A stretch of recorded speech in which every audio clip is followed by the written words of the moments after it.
50개의 사연들이 엮어낸 모두가 함께 듣는 전태일 평전 오디오북 1부 어린 시절 6화 꺾인 배움의 꿈. 언제부터인지 대학을 오글탑이라고 불렀다. 수업뼈닥 위로 이루어진 건물. 농사꾼들은 뼈가 위도록 일하고 술, 담배를 절약하고 아플 때도 약 한 천 못 쓰면서도 심지어는 빚을 내고 소를 팔고 생명인 땅까지 팔면서도 기어이 자식을 학교에 보내려 했다. 우리는 안다. 자식의 등록금을 마련하지 못해 쥐약 먹고 죽어간 어느 어머니의 슬픔과 원한을, 아들의 입학시험 합격 소식을 듣고도 기쁨보다는 오히려 큰 걱정이 가슴을 짓누르는 숱한 어머니 아버지들의 기막힌 심정을, 어린 동생들을 공부시키기 위하여 노처녀로 늙도록 생명을 갉아먹는 듯한 고통스러운 여공생활을 해야 하는, 심지어는 몸까지 파는 누나들의 이야기는 얼마든지 있다. 우리 사회에서 한 인간이 배우지 못한다는 사실이 뜻하는 것은 무엇인가? 그것은 끝없는 가난과 질병, 중노동과 멸시의 굴레에서 벗어날 수 없게 되는 것을 뜻하는 것이며, 평생을 통하여 아무런 희망도 가질 수 없는 밑바닥 인생으로 살아가야 한다는 것을 뜻하는 것이다. 무슨 이유에서건 상급 학교에 진학할 수 없었던 사람은 그 순간부터 평생을 열등의식 속에서 살아간다. 학교를 다닐 수 없었던 소녀들이 학생복을 입고 거리를 오가는 같은 나이 또래들을 쳐다보는 그 쓸쓸한 눈망울에 담긴 패배감, 좌절, 자학, 절망, 그것을 어떻게 다 말로 표현할 수 있으랴. 자식을 학교에 보낼 수 없었던 부모님들이 학교에 다니는 나무집 자식을 볼 때의 가슴 찍히는 괴로움을 무엇으로 표현하랴.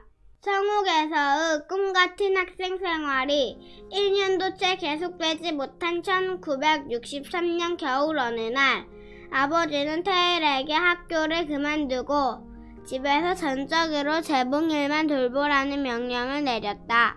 재봉틀 한 대를 놓고 온 가족의 노동력을 총동원하여 삭제품 일을 해야 근근히 생계를 유지할 수 있었던 태일이네 형편으로는 애초에 태일이를 천국에 입학시키는 것부터가 무리였는지도 모른다. 겨울이 되자 제품 만드는 일이 바빠졌다.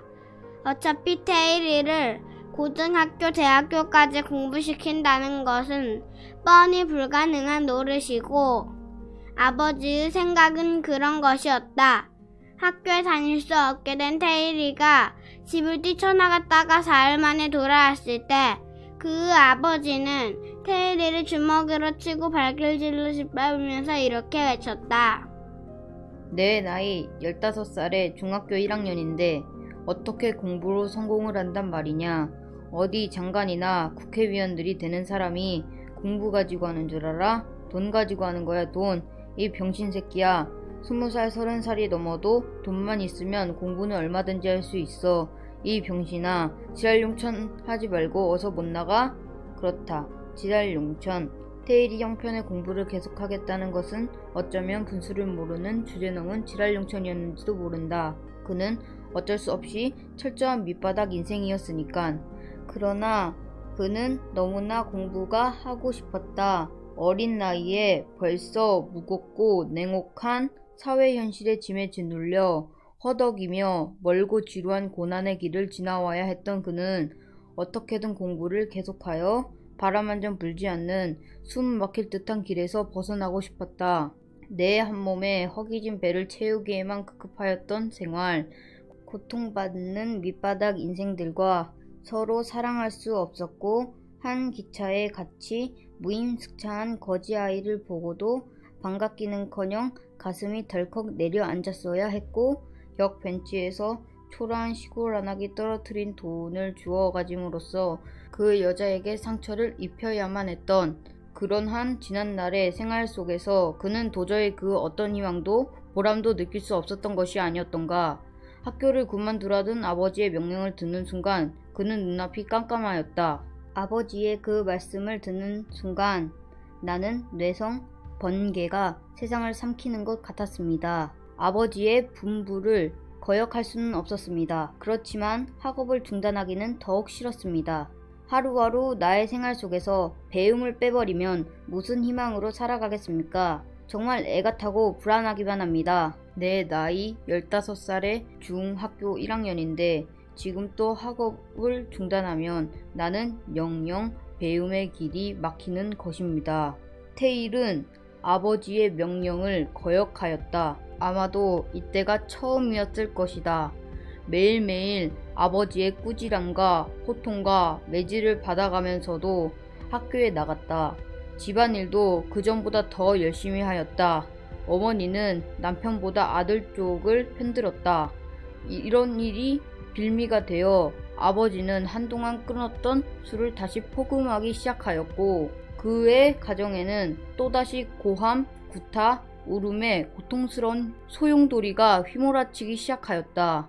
그러나 테일은 굴복하기 싫었다. 공부를 계속하려면 다시 집을 나가는 길밖에 없다는 괴로운 결심에 싹 뒀다. 나는 하는 수 없이 또 무섭고 괴로운 결단을 내릴 때가 온 것입니다. 그렇다. 또 집을 나가자. 지금 이 환경에서 내가 학교를 계속 다닌다고 하는 것은 우리 집안을 완전히 파탄의 구렁텅이에 빠지게 하는 일이고 학업을 중단하기는 죽기보다 더 싫었습니다. 서울에 가서 고학을 하기로 결심했다. 태삼이도 데리고 올라가서 공부를 시켜야겠다고 작정했다. 아무도 없는 서울 바닥에서 동생까지 데리고 고학한다는 것이 쉬운 일이라고 생각되지는 않았으나 그런 것을 따지며 망설이기에는 그의 마음이 너무나 절박했다.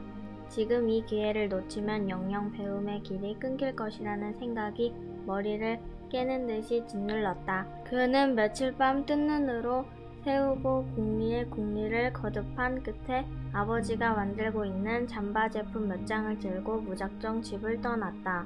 찬 겨울바람이 문풍지를 때리는 어느 날 밤 어머니와 아버지가 잠시 집을 비운 틈을 타서 테일이는 동생 태삼이의 손을 잡고 몰래 집을 나섰다. 어린 두 형제의 손에는 가방과 작은 이불 한 채 그리고 아버지가 만들어 놓은 어른용 모직 잠바 8장이 들려 있었다.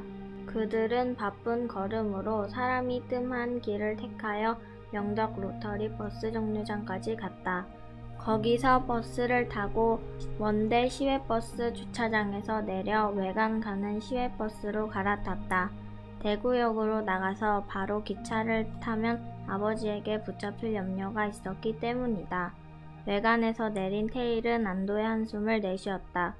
이제 아버지의 소나기에서는 일단 벗어났다. 그러나 그 순간부터 서울행 열차를 기다리고 있는 몇 시간 동안 그는 다시 어머니 생각으로 가슴이 무겁고 답답해야 했다. 제일 안타까운 것은 어머니 생각이었습니다. 그렇게 무서운 아버지께 제일 많은 괴로움을 당하실 것이고 객지에 나간 우리 두 형제의 염려로 많은 나날들을 눈물 속에 보내실 것을 생각하니 마음은 그지없이 무겁고 막상 부모님 곁을 떠난다고 생각하니 눈물이 앞을 가렸습니다. 나라는 인간은 왜 이런 가슴 아픈 일이 많은지 혼자 서러워서 뜨거운 눈물이 줄기줄기 흘러내리고 나를 형이라고 믿고 따라오는 동생을 보니 한층 더 철량했습니다. 그렇지만 이 시점에서 마음을 강하게 못 가지면 서울 가서 고학의 꿈을 깨어진다고 생각하니 동심에 젖지 말고 서울에서의 생활을 생각해야 했습니다. 두 형제는 밤 열차를 타고 다음날 새벽 서울 용산역에 내렸다.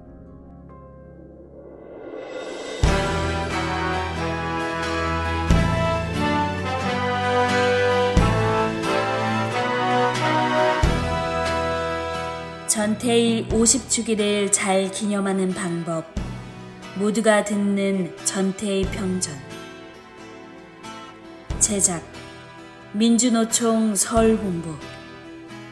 후원 전태일 재단.